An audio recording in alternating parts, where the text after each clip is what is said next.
Post Scriptum, or as we should now say, Squad 44, has had a sizable update with that talked about content that we were told was in the pipeline when the whole OWI takeover was announced. This, along with the aforementioned takeover and the new developer news, has also had a number of players returning to the game. There are often now a suite of full servers in the list when I load in. So how does this game, along with a new update, feel to play now in 2024? Is it worth your time? I'm LCTR. Let's take a look at this latest and very welcome update to the artist formerly known as Post Scriptum. So if you like this sort of milsim content, please don't forget to slap the thumb up button and hit that subscribe button right now. And of course, before we start, I want to, in my normal full disclosure way, say that many years back I was given a code so I could cover Post Scriptum on my channel. I'm not going to lie, which is always a good start, I find. I had some nostalgia returning to this game after some time away. The rolling updates to both Squad and Hell Let Loose made me daydream about the fusion of the Squad engine feel mixed with the World War II theatre that we used to have in Post Scriptum.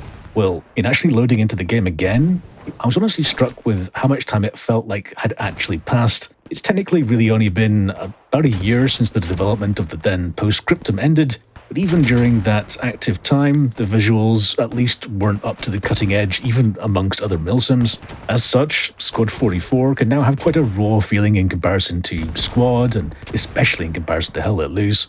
Things like texture density and material quality in the first-person weapon models, overall object density in some maps, tends to convey the age of the game before you become reacquainted with the gameplay. The new content for this update is clearly the new Rethymno map. I'd say for a lot of players, it actually feels like two new maps.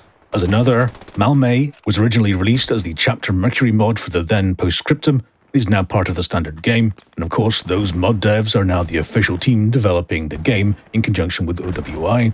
Both maps changed the tone of the game somewhat. Rather than focusing on the Western Europe theatre, the lush green forests and hedgerows that we know, we're transported to Crete, a southern island off Greece. It's just under 200 miles from the northern Libyan coastline, so the whole environment is a real change for the game. It's what might be called Mediterranean scrubland, so fewer dense forests, more open ground with rocky areas, and overall a really different colour palette. The gameplay changes in the way that you might imagine. There's some longer range firefights over well-sighted areas, which does feel fresh for Squad 44.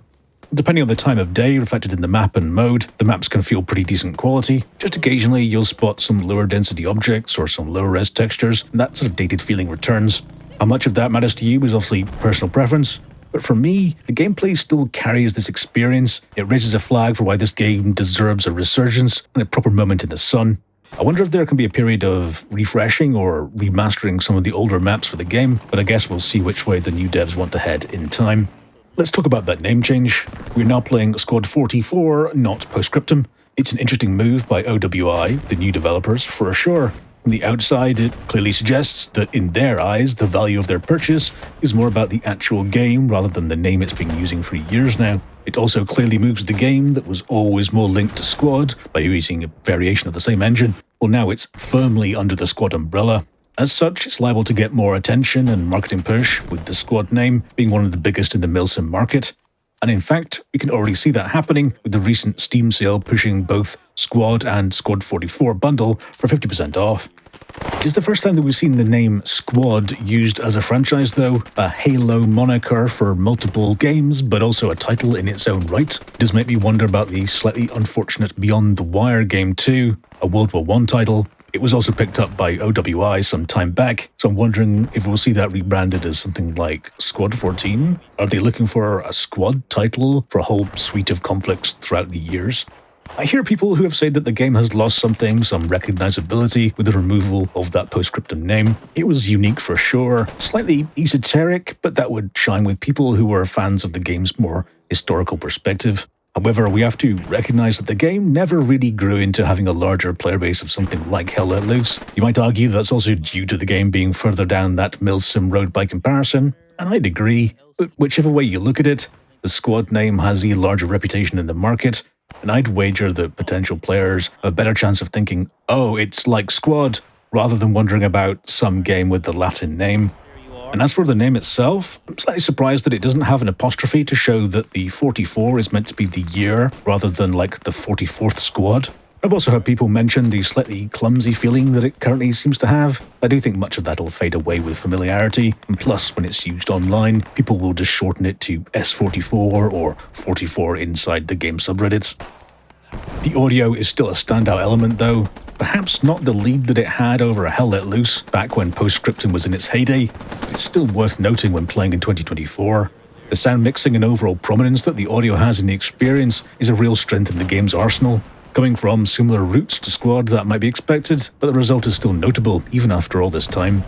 The community too deserves plaudits. This being a rather more niche title, the people playing tend to be more talkative and willing to take leadership roles that makes games like this all the more enjoyable, or at least that's my subjective experience. And the community has really grown to a workable level since that news about OWI taking over as developer has dropped. We saw a rebound in the player numbers, and much to my surprise, they've actually stabilised at well over 1,200 peak players per day.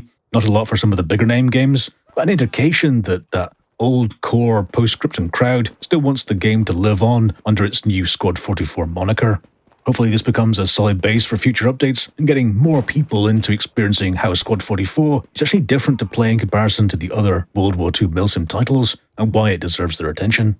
So what do you think about all these changes? The new maps, the new name, everything? Let me know all your powerful thoughts and feelings.